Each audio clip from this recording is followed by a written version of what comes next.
الرحيم لا إله إلا الله وحده لا شريك له له الملك وله الحمد يحيي ويميت وهو حي دائم لا يموت بيده الخير وهو على كل شيء قدير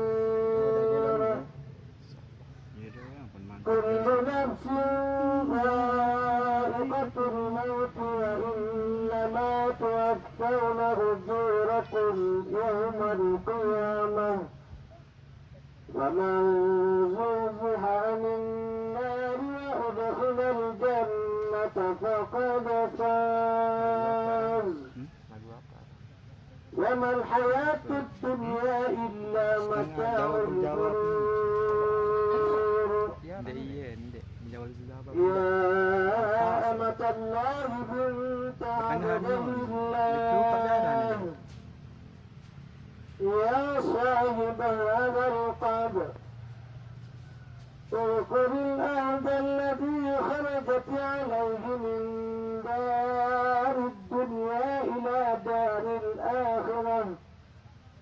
وهي شهادة أن لا إله إلا الله وأن محمدا رسول الله صلى الله عليه وسلم وأن الموت حق وأن القبر حق وأن نعيمه حق وأن عذابه حق وأن سؤال منكر ونكير فيه حق وأن البعث حق وأن الحساب حق وأن شفاعة سيدنا محمد صلى الله عليه وسلم حق وأن الجنة حق وأن النار حق وأن لقاء الله تعالى لأهل الحق حق وأن الله يبعث من في القبور الآن قد سرت في فلا تفترى وبين عساكر الموتى فإذا جاءت الملكان الموكلان وهما منكر ونكير فلا يفزعك ولا يرهباك وإنهما خلق من خلق الله تعالى عز وجل فإذا سألك من ربك ومن نبيك وما دينك وما قبلتك وما إمامك ومن إخوانك فقولي لهما بلسان فصيح واعتقاد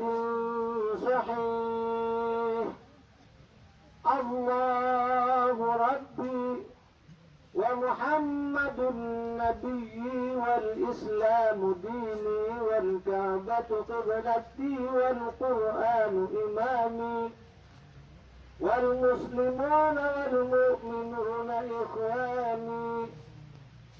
وقولي رضيت بالله ربا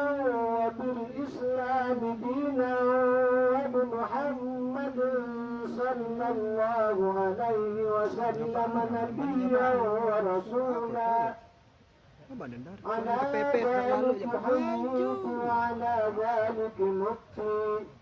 وعلى ذلك تبعثون إن شاء الله تعالى من الآمنين ثبتت الله بالقول الثابت ثبتك الله بالقول الثابت